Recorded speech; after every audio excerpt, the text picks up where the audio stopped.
നമുക്കിന്ന് 10 previous year questions നോക്കാം.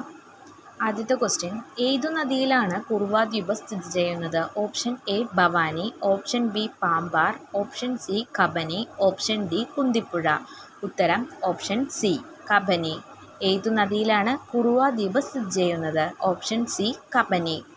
രണ്ടാമത്തെ ക്വസ്റ്റ്യൻ, തിരുവിതാംകൂറിൽ അലോപ്പതി ചികിത്സാ സമ്പ്രദായം ആരംഭിച്ച ഭരണാധികാരി? Option A Swathi Thirunal, option B Gouri Lakshmibai, option C Gouri Parvathibai, option D Dharmaraja. Option B correct answer.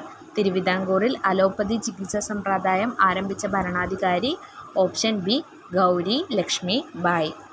മൂന്നാമത്തെ ക്വസ്റ്റ്യൻ, വ്യവസായം ഉൾപ്പെടുന്നത് സമ്പദ് വ്യവസ്ഥയിലെ ഏതു മേഖലയിലാണ്?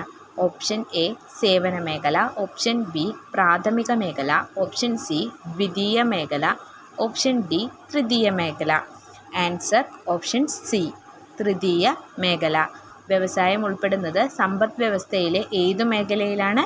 ഓപ്ഷൻ സി ദ്വിതീയ മേഖല. ഗവൺമെൻറ്റിൻ്റെ സേവനങ്ങൾ ജനങ്ങളിലേക്ക് എത്തുന്നത് ആരിലൂടെയാണ്? ഓപ്ഷൻ എ മന്ത്രിസഭ, option B panchayat, option C കോടതി, ഓപ്ഷൻ ഡി ഉദ്യോഗസ്ഥ വൃന്ദം. ഓപ്ഷൻ ഡി ഉദ്യോഗസ്ഥ വൃന്ദം.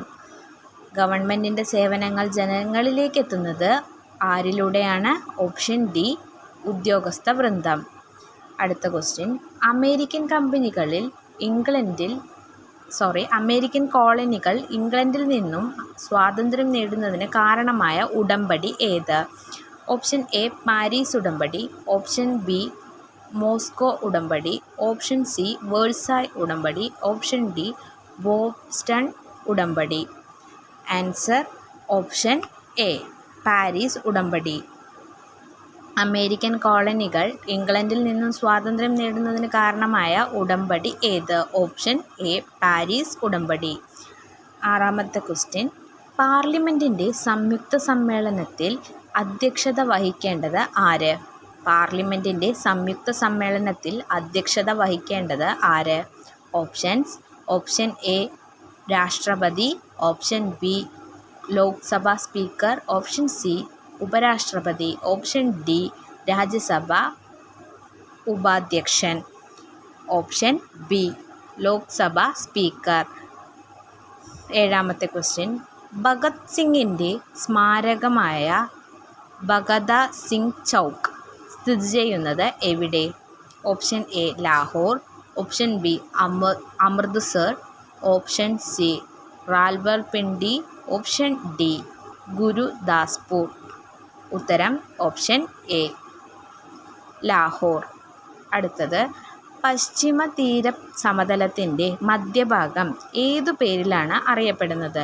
പശ്ചിമ തീര സമതലത്തിൻ്റെ മധ്യഭാഗം ഏതു പേരിലാണ് അറിയപ്പെടുന്നത്? ഓപ്ഷൻ എ മലബാർ തീരം, ഓപ്ഷൻ ബി സിർക്കാർ തീരം, ഓപ്ഷൻ ഡി കോറമാണ്ടൽ തീരം, ഓപ്ഷൻ ഡി കൊങ്കൺ തീരം. ഏതാണ്? ഓപ്ഷൻ ഡി ആണ് ആൻസർ, കൊങ്കൺ തീരം. അടുത്ത ക്വസ്റ്റ്യൻ, ഇന്ത്യൻ സാമ്പത്തിക ആസൂത്രണ സംവിധാനമായ നീതി ആയോഗ് നിലവിൽ വരുന്നത്? ഇന്ത്യൻ സാമ്പത്തിക ആസൂത്രണ സംവിധാനമായ നീതി ആയോഗ് നിലവിൽ വരുന്നത്? ഓപ്ഷൻസ്: 2015 ഏപ്രിൽ 1, ഓപ്ഷൻ ബി 2015 ജനുവരി 1, option C 2015 July 1, option D 2015 October 1. Answer option B 2015 ജനുവരി 1. നയൻകാര, അയ്യങ്കാർ എന്നീ ഭരണരീതികൾ പിന്തുടർന്ന സാമ്രാജ്യം? ഓപ്ഷൻ എ മറാത്ത സാമ്രാജ്യം, ഓപ്ഷൻ ബി മുഗൾ സാമ്രാജ്യം, ഓപ്ഷൻ സി വിജയനഗര സാമ്രാജ്യം, ഓപ്ഷൻ ഡി ബാമിനി സാമ്രാജ്യം. നയൻകാര, അയ്യങ്കാർ എന്നീ ഭരണരീതികൾ പിന്തുടരുന്ന സാമ്രാജ്യം ഏതാണ്? ഓപ്ഷൻ സി വിജയനഗര സാമ്രാജ്യം. Thank you.